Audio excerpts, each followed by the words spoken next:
Isang tanong po mga kapatid, pag-aralan po natin how to live in a corrupt world. Paano nga ba tayo mamuhay dito sa mundo na puno ng korupsyon o sa magulong mundo, no? Pag-aralan natin mga kapatid, the topic that we have for today is understanding the world we live in, no?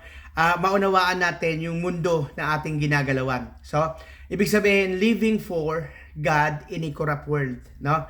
Ang main topic po natin is sa 1 John 2:15, sabi po doon, huwag ninyong ibigin ang sanlibutan o ang mga bagay na nasa sanlibutan. Ang umiibig sa sanlibutan ay hindi umiibig sa Ama. 16, ang lahat ng nasa sanlibutan, ang pagnanasa ng laman, ang pagnanasa ng mga mata, at ang pagmamalaki sa buhay, na ito ay hindi nagbumula sa Ama, kundi sa sanlibutan. Nawawala ang sanlibutan, ang lahat ng mga bagay na pinagnanasaan ng mga tao, ngunit ang mga sumusunod sa kalooban ng Diyos ay mabubuhay magpakailanman. So ang ganda po ng promise, ano po, no? Huwag natin ibigin ang sanlibutan mga kapatid, yung mga bagay dito. No? Pag tayo umibig dito, hindi tayo umiibig sa Ama, no? Ang lahat po, sabi doon, na nasa sanlibutan, ang pagnanasa ng laman, pagnanasa ng mata, no? Ang pagmamalaki sa buhay na ito ay hindi nagmumula sa Ama kundi sa sanlibutan. Because God is humble, God teaches us to humble. And ang sinasabi po dito is magkaroon tayo ng satisfaction kung ano yung meron tayo, no? Sa 17, mawawala ang sanlibutan, ang lahat ng mga bagay, no? Lahat to lilipas, no? Ngunit ang sumusunod sa kalooban ng Diyos ay mabubuhay magpakailanman. Ano nga po ba ibig sabihin dito ng sinasabi ng binasa natin na do not love the world, no? Ang sinasabi po doon, ito yung mga bagay na makamundo. The world na sinasabi po dito sa ating pong binasa is, the world is not creation, but ito po yung sistema. Na sinasabi po yung sistema ng mundo na lumalaban sa Diyos, taliwas sa Diyos, sumasalungat sa Diyos. Ito po yung sinasabi doon. Ano po? And sabi nga po sa John 17:15-16, hindi ko idinadalangin na nakunin mo sila sa sanlibutan, panalangin po ni Jesus to, kundi iligtas mo sila sa masama, no? Hindi sila taga sanlibutan tulad ko na hindi rin taga sanlibutan. Ano? Hindi tayo taga rito eh. We are just only past buyer, no? Dumadaan lang tayo sa mundong ito, mga minamahal kong kapatid. And hindi dito yung talagang bayan natin. At sabi po sa Romans 12:2, huwag kayong umayon sa takbo ng sanlibutan ito, no? Kundi magbago tayo ng pag-iisip. Lagi nga po sinasabi, pag hindi po nabago ang kaisipan, hindi po susunod sa salita ng Diyos. Po. And the world system includes po, kasama po yung values that reject God. Ano po ba yung mga values that reject God? Yung mga mahalagang bagay na mahalaga na nire-reject ang Lord. Una po, ito yung prioritizing yung self-interest. No? Mas priority natin yung sarili natin rather than to follow God. Yung interest po natin sa material pleasure, yung immorality, yung idolatry, and valuing self-possession. Mas mahalaga po yung blessing kaysa sa blesser. No? Yun po yung mga values that reject God. And yung pangalawa po, may culture that promotes sin. Yung kultura na pinopromote yung kasalanan. Parang tayo, pinagmamalaki pa natin yung kasalanan. Ganun po ang problema ng mundo ngayon. No? Placing oneself as ultimate authority. No? Ang nagiging authority po natin, yung sarili natin, kung ano yung laman ng isip natin, kung ano yung alam natin tama, pero taliwas sa salita ng Diyos. Ano po mga kapatid? And prioritizing personal desire over divine commandments. Pinaprioritize natin yung personal na desire natin kaysa dun sa makalangit na utos ng Diyos. Hindi na po natin nasusunod. Ano po? Kaya nga po ang ating pinag-uusapan is understanding the world we live in, no? Living for God in a corrupt world, mga minamahal ko pong kapatid. And ito po ay spiritual environment kung nasa tayo ngayon that influenced by darkness. Lagi po natin tandaan, no? Na-influence tayo ng mundo. So, yes, nilikha ng Diyos ito, pero yung influence ni Satanas sa mundong ito is so powerful, and pag hindi tayo naging mapagmalay at kung wala tayo sa presensya ng Diyos, no? Kaya don't blindly follow trends. Huwag tayo sumunod sa mga uso. Yung uso po minsan, yung uso pag gumawa tayo ng masama, sabihin natin ginagawa naman ng iba, no? Uso yung mga may asawa na nagkakabit pa ng iba, katuwiran ginagawa naman ng iba. No, bakit hindi ko gagawin? O kaya ginawa naman ng asawa ko, bakit hindi ko gagawin? No? Napakamali po, hindi po maitutuwid ng isang pagkakamali ng isa pang pagkakamali. Ano po? So, tanungin po natin, kada may gagawin po tayo, tanungin natin sarili natin. Makakapagbigay ba ito ng kaluguran sa Diyos? No? Meron po tayong 3 forces of worldliness, mga minamahal. No? Sabi po sa 1 John 2:16, ang lahat ng nasa sanlibutan, ang pagnanasa ng laman, ang pagnanasa ng mga mata, at ang pagmamalaki sa buhay na ito ay hindi nagmumula sa Ama, kundi sa sanlibutan. Ano po 'yon? Lust of the flesh, lust of the eyes, and pride of life. No? Ano po yung lust of the flesh? Yung pagnanasa ng laman. Ito po yung craving for sinful nature. Itong flesh na to, yung katawan nito, hinahanap nito yung bagay sa makalaman. Unless na ang katawang ito is maitali ng Holy Spirit, maitali ng spiritual na pagnanasa para makasunod sa Diyos, tsaka lang ito susunod. Pero hindi po laging susunod. Kaya nga po minsan talagang dapat you have to inform yourself, inform your heart. Oh, hindi sa Panginoon yan, wag natin gawin yan. Hindi godly yan, wag natin gawin yan. Bulok ang puso ng tao. Kaya we have to inform our heart sa mga dapat niyang gawin. Lalo na especially pag nagkakaproblema tayo sa ating pagsunod sa Diyos, no? Ang example po ng lust of the flesh is immorality. Immorality is nagsisiping ng hindi mag-asawa. Immorality is babae sa lalaki o nagsasama, babae sa lalaki na hindi mag-asawa.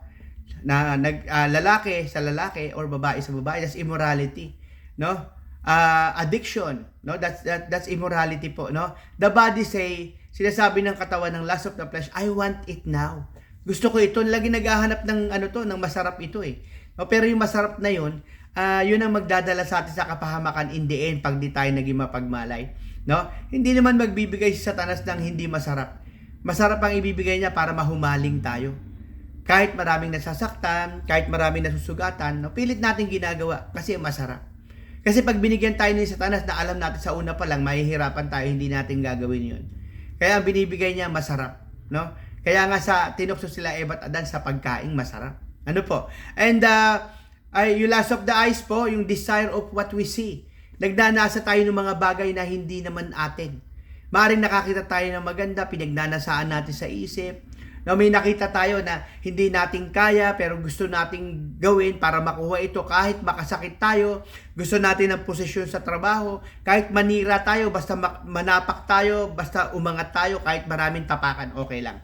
O, hindi po maganda yung lust of the eyes natin. Ano po? Meron tayong greediness. Meron tayong comparison sa iba. Mas magaling ako dyan. Kaya kong tapatan yan. No? Yung materialism natin. Yung ating paghahangad sa mga bagay sa mundong ito na hindi naman natin kailangan. Pag may birthday si kumare, magbe-birthday ka rin. Pag meron siyang gamit na maganda, bibili ka rin ng gamit. Hindi tayo nagpapatalo. That's lust of the eyes. No? Pag nakita natin isang bagay, laging gusto natin, laging may inggit sa puso natin.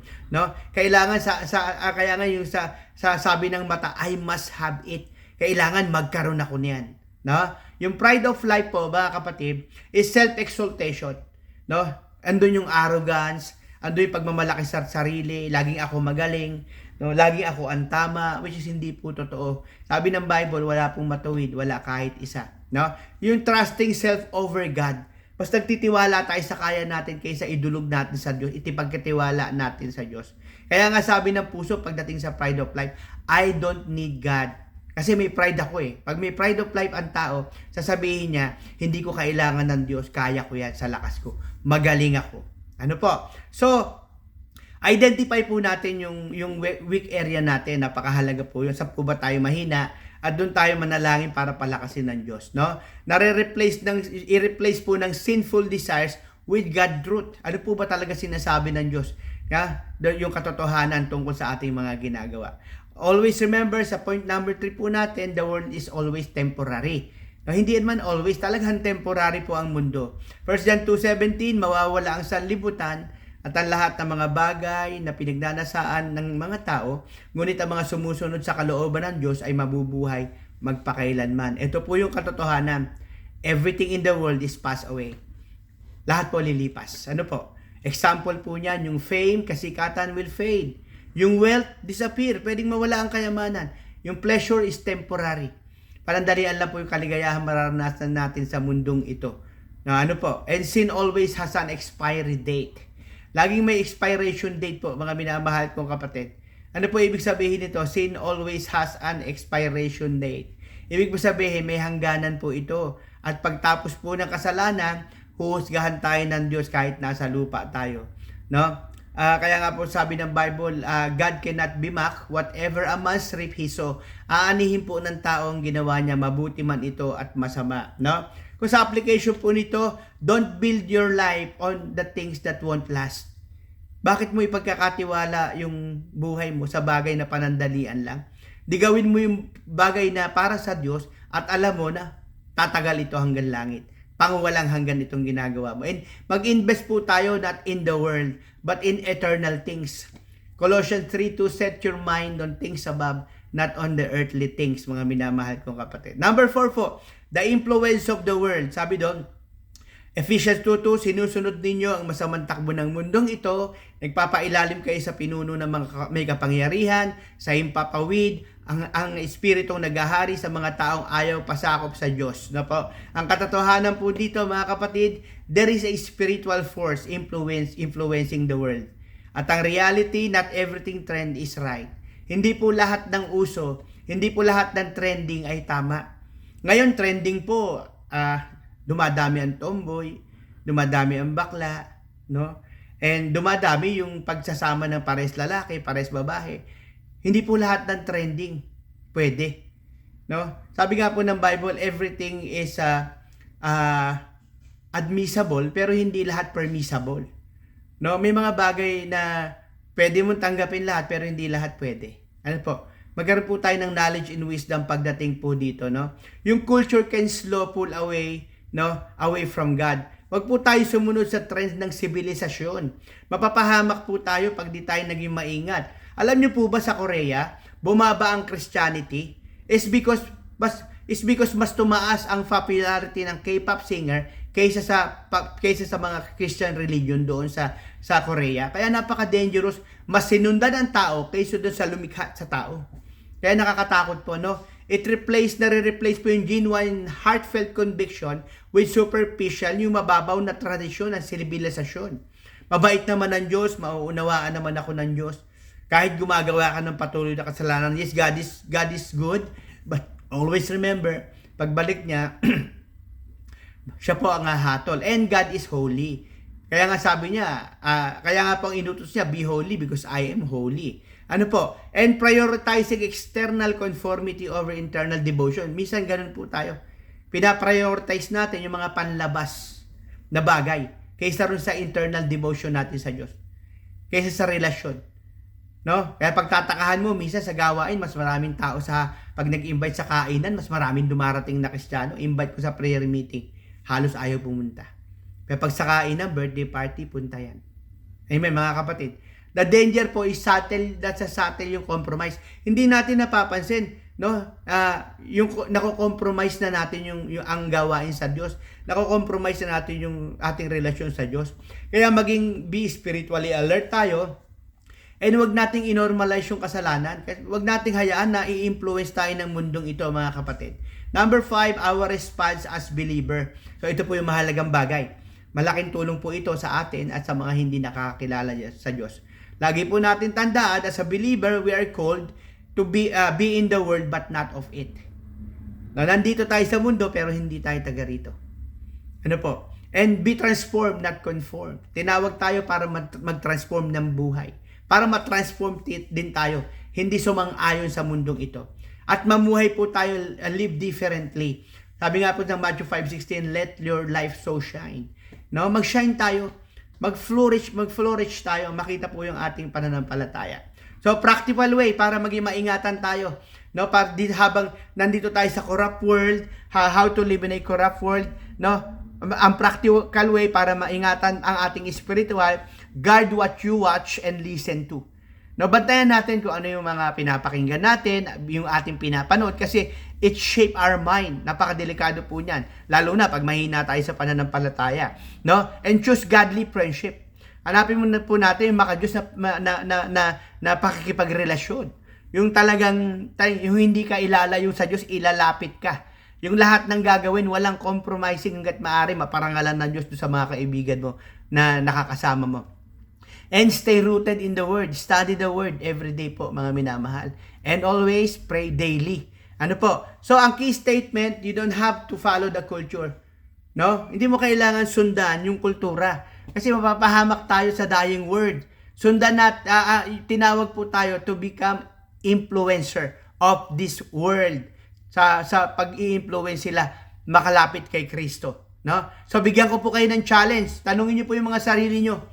What part of the world is influencing you? Ang sinasabi pong world, yung mga makamundong bagay na nai-influence pa tayo.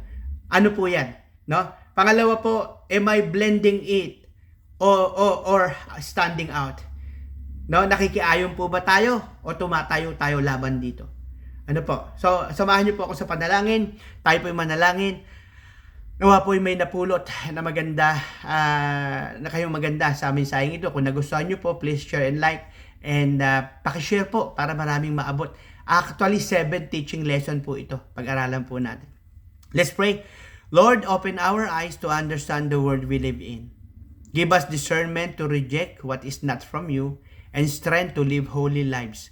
Help us to stand firm in truth. In Jesus' name, amen and amen.